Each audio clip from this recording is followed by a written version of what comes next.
কোনো একটি নির্দিষ্ট সম্পত্তি ক্রয় বিক্রয় করার আগে সেই সম্পত্তিটি নামজারি কিংবা খারিজ করা কি গুরুত্বপূর্ণ, কিংবা খারিজ অথবা নামজারি যদি কোনোভাবে না থাকে ওই সম্পত্তিটি কি ক্রয় বিক্রয় বৈধ থাকবে, কিংবা যে ব্যক্তি ক্রয় করবেন সেই ব্যক্তি ওই সম্পত্তিটি ক্রয় করার পরে ভোগ দখল কি তার বৈধ হবে। চলুন আজকে আমরা এই বিষয়টি নিয়ে একটু আলোচনা করে দেখি। তবে ভিডিওটি শুরু করার আগে আপনি যদি আমার এই চ্যানেলে আজকে প্রথমে থাকেন এবং এই ধরনের আরো কোনো ভিডিও দেখার আগ্রহ জন্মায় তাহলে আমাদের চ্যানেলটি সাবস্ক্রাইব করে রাখতে পারেন। আর যদি আপনি নিয়মিত হয়ে থাকেন তাহলে বরাবরের মতো লাইক কমেন্ট শেয়ার করে আমাদেরকে অনুপ্রেরণা দিবেন। সম্পত্তি হস্তান্তরের মধ্যে জমি হচ্ছে এমন একটি সম্পত্তি যেটির ক্রয় বিক্রয় করার জন্য কিছু স্পেসিফিক নিয়মাবলী অনুসরণ করে তারপর সম্পত্তিটি এক হাত থেকে অন্য হাতে হস্তান্তর করতে হয়। তাছাড়া একজন ব্যক্তি যদি মুখে মুখে কিংবা কোনো একটি অবস্থার পরিপ্রেক্ষিতে সম্পত্তিটি অন্য একজনকে ভোগ দখল বুঝিয়ে দেয় তাহলে সেটি কিন্তু কখনোই বৈধ হয় না। পরবর্তীতে যে ব্যক্তি সম্পত্তি গ্রহীতা তিনি কিন্তু ওই সম্পত্তি অর্থাৎ ওই নির্দিষ্ট জমিটি কখনোই মালিকানা হিসেবে ভোগ দখল করতে পারবেন না। অর্থাৎ যার কাছ থেকে তিনি হস্তান্তর করে নিয়েছেন অর্থাৎ দাতা তার যদি পরবর্তীতে ওয়ারিশারা কিংবা তিনি নিজেও এসে সম্পত্তিটির মালিকানা ভোগ দখল বুঝিয়ে চায় তাহলে কিন্তু এই যে সম্পত্তির গ্রহীতা তিনি কিন্তু সেই ভোগ দখল বুঝিয়ে দিতে বাধ্য। এক্ষেত্রে তিনি যদি না দেন সেক্ষেত্রে আইন দ্বারা কিন্তু তাকে সম্পত্তির থেকে উচ্ছেদ করা যায়। এখন এই যদি পরিস্থিতি হয় তাহলে এই পরিস্থিতিতে যেন কোনো ক্রেতাকে সম্পত্তির এই ভোগ দখল থেকে উচ্ছেদ করা না হয় কিংবা না যায় সেজন্য কিছু আইনগত পদ্ধতি মেনে সম্পত্তি কিন্তু হস্তান্তর করে নিতে হয়। এখন এই সম্পত্তি হস্তান্তরের জন্য সর্বপ্রথম সর্বাধিক গুরুত্বপূর্ণ হচ্ছে সম্পত্তির অরিজিনাল মালিকের কাছ থেকে সম্পত্তি গ্রহণ করা। অর্থাৎ ক্রয় বিক্রয় সূত্রে কারো কাছ থেকে হস্তান্তর করে নেওয়ার আগে দেখতে হবে যে তিনি সেই সম্পত্তিটি কিসের ভিত্তিতে মালিকানা অর্জন করেছেন। তিনি কি অন্য কোনো ব্যক্তির কাছে ক্রয় সূত্রে মালিকানা অর্জন করেছিলেন কিনা, কিংবা তিনি সেই সম্পত্তিটি ভুয়া দলিল তৈরি করে ভোগ দখল করছিলেন কিনা, জবরদখল করে ভোগ দখল করছিলেন কিনা, কিংবা সেই সম্পত্তিটি তার ওয়ারিশান সূত্রে প্রাপ্ত সম্পত্তি কিনা। এই বিষয়গুলো কিন্তু মাথায় নিয়ে পরবর্তীতে কিছু নিয়মাবলী কিংবা দুই পক্ষের মধ্যে কিছু চুক্তি করে সেই চুক্তিটি স্ট্যাম্প পেপারে লিপিবদ্ধ করে দলিল তৈরি করতে হয় এবং সেই দলিলটি পরবর্তীতে সাব রেজিস্ট্রি অফিসের সামনে গিয়ে দুই পক্ষের উপস্থিতিতে কিছু সাক্ষীগণের উপস্থিতিতে কিছু নির্দিষ্ট দলিল রেজিস্ট্রেশন ফি উল্লেখ করে তারপরে সেই দলিলটি রেজিস্ট্রেশন করতে হয়। এবং এটি হচ্ছে সম্পত্তি হস্তান্তরে প্রাথমিক কিংবা সবথেকে গুরুত্বপূর্ণ ধাপ। এতে করে সম্পত্তির মালিকানাটা কিন্তু হস্তান্তরিত হয়ে গেল। কিন্তু রাষ্ট্র যেটি বলছে সেটি হলো দলিল হচ্ছে সম্পত্তির মালিকানা নির্ধারণের জন্য, কিন্তু রাষ্ট্রীয়ভাবে স্বীকৃতি পেতে গেলে ওই হস্তান্তরটাকে বৈধতা দেওয়ার জন্য রেকর্ড খতিয়ান সংশোধন করা অত্যাবশ্যকীয় গুরুত্বপূর্ণ বিষয়। এখন এই রেকর্ড খতিয়ান সংশোধনটাকে আমরা কিন্তু নামজারি কিংবা খারিজ বলে অবহিত করে থাকি। এখন এই নামজারি কিংবা খারিজ করে কিন্তু সম্পত্তি অনেকভাবে হস্তান্তরিত হয় এবং যেগুলোকে আমরা তেমন একটা গুরুত্ব না দিলেও পরবর্তীতে এটি কিন্তু মারাত্মক ধরনের একটি বিপদ সামনে হিসেবে উপস্থাপিত হয়ে থাকে। এখন এই ক্ষেত্রে সব থেকে বেশি যেটি হয় সেটি হলো তাড়াহুড়ো করে কোনো সম্পত্তি ক্রয় করলে কিংবা তাড়াহুড়ো করে কোনো সম্পত্তি হস্তান্তরণ করলে। এখন একজন ব্যক্তি দেশের বাইরে যাবেন, এখন তার যে সম্পত্তি সেটি বিক্রি করে সেই বিদেশ গমনের যে অর্থ সেটি যোগান দিতে হবে। তাড়াহুড়ো করে কিন্তু তিনি সম্পত্তিটি একজন খরিদ্দার ডেকে নিয়ে এসে তার সঙ্গে কথাবার্তা বলে তাকে হস্তান্তর করে দেয়, দলিল তৈরি করে দেয়।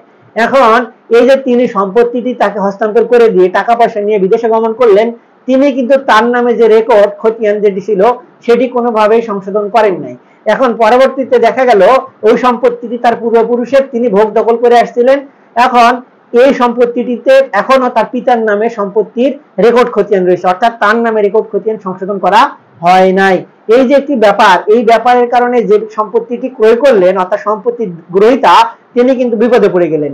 তিনি সরাসরি যার কাছ থেকে সম্পত্তিটি ক্রয় করলেন তিনি হচ্ছেন ওয়ারিশান সূত্রে সম্পত্তির ভোগ দখল। তিনি তার নামে যদি রেকর্ড খতিয়ান না থাকে, তার পিতার নামে কিংবা মাতার নামে যদি রেকর্ড খতিয়ান থাকে সেক্ষেত্রে কিন্তু তার সম্পত্তিটি তিনি হস্তান্তর করতে পারবেন, কিন্তু তিনি সরাসরি তার পিতার নামে রেকর্ড সংশোধন কেটে যে ব্যক্তির কাছে সম্পত্তি হস্তান্তর করলেন বিক্রয় করলেন তার নামে রেকর্ড খতিয়ান সংশোধন করতে পারবেন না। তিনি সর্বপ্রথম তার নামে রেকর্ড খতিয়ান সংশোধন করে নামজারি খারিজ করবেন। তারপরে তার নামজারি খারিজের উপর ভিত্তি করে ওই দলিলের উপর বেস করে পরবর্তীতে যার কাছে সম্পত্তিটি হস্তান্তর করে দিলেন তার নামে কিন্তু সম্পত্তির রেকর্ড খতিয়ান সংশোধন করতে হবে। এটিই কিন্তু নিয়ম এবং এটিই কিন্তু প্রসিডিওর। এই যে এই সমস্যাগুলোর কারণে যে সম্পত্তি ক্রয় করে তিনি কিন্তু বিপদে পড়বেন এবং তিনি কিন্তু এই সমস্যার থেকে সহজে উত্তরণ করতে পারবেন না। এখন যদি তার কাছে দলিল থাকে, সেই দলিল বলে তিনি যদি সম্পত্তির নামজারি রেকর্ড করার জন্য পরবর্তীতে এসিলেন্ট অফিসের মহোদয়গণের কাছে আবেদন করেন, তখন কিন্তু তারা সরেজমিনে তদন্ত করে দেখবেন দলিল তার কাছে ঠিকই আছে যার কাছ থেকে ক্রয় করেছেন, কিন্তু তার নামে রেকর্ড খতিয়ান নেই। তাহলে কিসের ভিত্তিতে এই অফিসগুলোর থেকে নামজারি কিংবা রেকর্ড সংশোধন করে দেওয়া হবে? যদিও বা বিগত দিনে দালালের এত প্রভাব ছিল, কিছু টাকা পয়সা খরচ করলে কিন্তু যে কোনো ব্যক্তির নামে রেকর্ডীয় নাম খতিয়ান সংশোধন করা যেত। এই পদ্ধতিতেও যদি আপনারা কোনো সিস্টেমে রেকর্ড খতিয়ান সংশোধন করে নামজারি কিংবা খারিজ করে ফেলেন, পরবর্তীতেও কিন্তু আপনারা বিপদে পড়বেন, কেননা ওই মাঝখানে যে বিক্রেতা তার নামে কিন্তু রেকর্ড খতিয়ান সংশোধন নেই। এক্ষেত্রে ওই যে মূল মালিক অর্থাৎ ওয়ারিশান সূত্রে যার কাছ থেকে সম্পত্তি পেয়েছেন, তার পরবর্তী অন্য ওয়ারিশারা যদি এসে বলে এই সম্পত্তিতে আমাদের অংশ রয়েছে, আমরা এই সম্পত্তিতে আমাদের অংশ চাই, সেক্ষেত্রে কিন্তু যে ব্যক্তি ক্রয় করেছেন এবং পরবর্তীতে নামজারি কিংবা রেকর্ড সংশোধন করার সুযোগ পান নাই, সেই ব্যক্তিকে সম্পত্তির অংশ ছেড়ে দিতে হবে। এক্ষেত্রে এই ওয়ারিশান সম্পত্তিগুলোর ভিত্তিতে আরো কিছু সমস্যা হয়ে থাকে। সেগুলো হচ্ছে, এই ওয়ারিশদের মধ্যে যদি ভাই বোন একত্রে অংশীদার হয়ে থাকে, সেক্ষেত্রে ভাইয়েরা তো সম্পত্তি ভোগ দখল সরাসরি যেতে পারে, কিন্তু যে বোনগুলো সেগুলো কিন্তু সম্পত্তি ভোগ দখল সরাসরি যেতে পারে না। অনেক সময় অনেকের বিবাহ সূত্রে শ্বশুর বাড়িতে থাকতে হয় এবং শ্বশুর বাড়ি অনেক দূরে অবস্থিত হওয়ার কারণে সরাসরি এসে সম্পত্তিতে ভোগ দখলে থাকতে পারে না, যার কারণে তাদের বিকল্প হিসেবে সকলেই বেছে নেয় সম্পত্তিটি বিক্রয় করে অন্য কোথাও অর্থাৎ শ্বশুর বাড়ির স্থানীয় কিংবা কোন একটি ব্যবসা প্রতিষ্ঠানে তার সেই সম্পত্তির লব্ধ যে অর্থ, সে অর্থগুলো খরচ করা। কিন্তু অনেক সময় যে ভুলটি হয়ে থাকে সেটি হলো, এই যে ওয়ারিশান সূত্রে এই বোনেরা যে অংশটি পেলেন, এই অংশটি বিক্রয় করার সময় কোন একজন ভাই ক্রয় করে ফেললেন এবং বেশিরভাগ সময় যেটি হয় যে অন্যান্য ভাইয়েরাও সম্পত্তি ক্রয় করতে চায়। এক্ষেত্রে এক ভাই বোনকে বুঝিয়ে কিংবা কোনো একটি পদ্ধতিতে তার থেকে সম্পত্তিটি দলিল সূত্রে খরিদ করে ফেলে। এখন খরিদ যেহেতু করলেন, এই খরিদ করার পরে তিনি মনে করেন যে আমি সম্পত্তির মালিক হয়ে গেছি। এক্ষেত্রে কিছু ভুল ত্রুটি থাকে, সেটি হলো ওই সম্পত্তিটি যখন ওয়ারিশান সূত্রে বন্টন হবে, বাটোয়ারা দলিল হবে, সেই দলিলের বলে কিন্তু সকল ওয়ারিশদের নামজারি করে নিতে হবে আগে, অর্থাৎ সেই বোনেরও নামে নামজারি খারিজ করতে হবে কিন্তু সম্পত্তিতে। অর্থাৎ পিতা কিংবা মাতার নামে রেকর্ড খতিয়ান ছিল, সেই রেকর্ড খতিয়ানটা পরবর্তীতে সেই বোনের নামেও সংশোধন করতে হবে, তারপরে সেই সম্পত্তিটি বোনের কাছ থেকে ক্রয় করতে হবে।